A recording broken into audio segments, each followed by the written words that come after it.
Voorsitter, 'n getroude paartjie het 'n spiksblinder nuwe huis gekoop en kon nie wag om hul groenvingers in die kaal stukkie grond te kry nie. Hulle kry toe 'n blink plan. Hulle kitsoplossing was om grassaad te saai. Sommer in 'n japtrap spoor hulle verkoper op. Wat behoorlik heuning om hulle monde smeer. Slegs 3 weke, meneer, dan het hy 'n lowergroen grasperk. Die transaksie is skaars beklink. Toe word groot sakke kikoesaad afgelewer. Die besigheid laat beslis nie gras onder hulle voete groei nie. Maar dit was die begin van 'n nagmerrie. Jy sien, die verkoper was 'n swendelaar wat onkruidsaad aan hulle gesmous het. Hulle erf was oortrek met kakiebos, brandnetels en klitsgras. 'n Konsternasie. Hulle tuin het soos 'n seeroog uitgestaan in die vooraanstaande buurt. Wat is onkruid?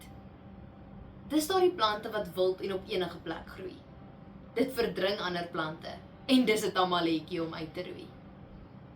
Net so is daar ook ongenooide gedagtes wat in ons koppe nes skrob. Onkruidgedagtes. Dis my eie nuutskepping vir daai gedagtes wat positiewe en kleurvolle gedagtes vernietig. Gedagtes is die stuurwiel wat jou sienings en jou optredes beheer. Dit bepaal jou lewenskwaliteit. Die Afrikaanse liedjieboer Chris Chameleon skryf in een van sy liedjies oor klein jakkalsies. Ek haal die lirieke aan. Klein jakkalsies krap. En daai klein jakkalsies maak dat ek in my stoel rondkriewel. Is dit hoe 'n broek vol mure voel? Ek weet nie wat hierdie klein jakkalsies in Chameleon se lewe is nie. Maar ek weet verseker dat onkruidgedagtes nie lekker in my broek sit nie. En dis 'n klein jakkalsie in my lewe is wat my op my stoel laat kriewel.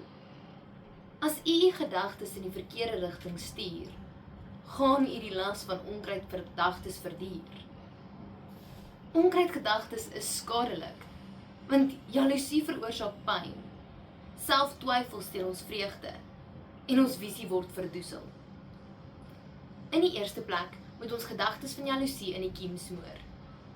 Jaloesie is soos die bekende onkruid, die kameeldoringbos, met sy lange dorings. Boeta, as jy op een van daai dorings moet sit, gaan jy sweet soos 'n matroos. Dis pyn in die oortreffende trap. Net soos hierdie krimineel van 'n doring, veroorsaak jaloerse gedagtes pyn, wat inspirasie dien. In die artikel, Maak jaloesie dood, op die wordpress.com, online Bybelblad van die 14de Julie 2023, gee die teoloog Jakel Kruif 'n koolskoot beskrywing van die groenig monster. Sy sê, jaloesie gee voor om jou vriend te wees en wil jou oortuig dat jy die arme slagoffer is, terwyl ander mense beter as jy het. Maar dis vals en verlammend. Toe ek verlede jaar die hoërskool betree het, was ek stom geslaan oor hoe baie meisies ander nie 'n plekkie in die son geniet. Hulle steek hul neuse oral in en word deur daai selfde neuse deur die groenoog monster gelei. Aan die einde van die dag veroorsaak dit soveel pyn wat erger brand as 'n kameeldoring. Tweedens is daar die gedagtes van selftwyfel. Hierdie tipe gedagtes laat my dink aan die motvanger. 'n nare onkruid wat teen enige boom of plant oprank.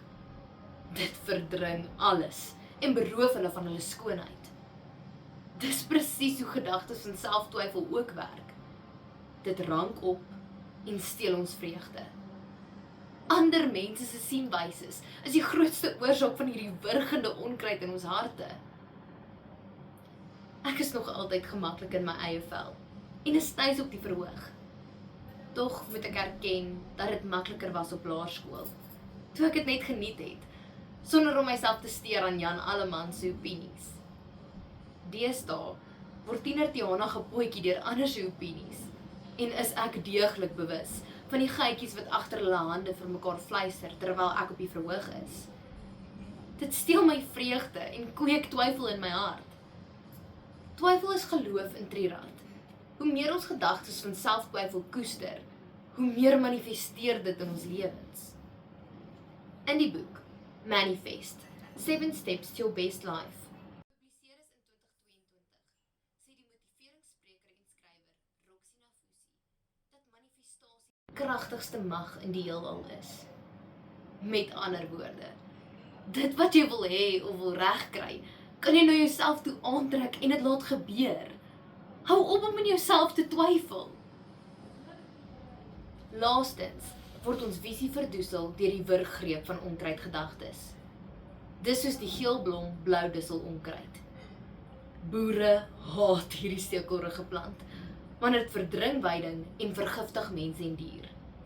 Dis 'n onbegonne om van hierdie indringer te vernietig, want dit groei vinniger as tieners op pizza en kitsnoedels. Net soos wat hierdie onkruid lande so toegroei, dat die grond onsigbaar word, kan onkruidgedagtes ons toekomsplanne toegroei.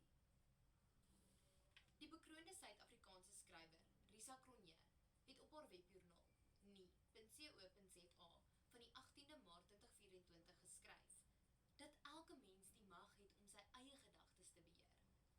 In negatiewe gedagtes ons visie belemmer, moet ons fokus op dit wat ons nou kan doen om ons lewenskwaliteit te verbeter. As ons heeltyd dink aan alles wat kan verkeerd loop, gaan dit verkeerd loop. Onkruidgedagtes kan 'n dwarrelende tornado in jou brein aktiveer. Jy gaan stoei met 'n migraine wat geen grandpa, grandma of iets dergeliks sal kan beheer nie. Moenie daai blou dusselgedagtes kans gee om jou toekomsplanne toe te groei nie. Dames en here, ek sluit af. Onkruidgedagtes is skadelik, want jaloesie veroorsaak pyn. Selftwyfel steel ons vreugde en ons visie word verdoesel. U en ek het die mag om ons eie gedagtes te beheer. Ons kan wonderlike dinge laat manifesteer in ons lewens. Leef met oorwinningstaal en positiewe gedagtes. Onkruidgedagtes stuur af bekonsternasie. Nes die splinternuwe onkruidtuin in die vooraanstaande buurt. Hou onkruid uit jou hart se tuin. Daarsonder sal hierdie klein jakkalsie in my lewe die hasepad kies. Sal dit minder krioel en nie meer soos 'n broek vol mure voel.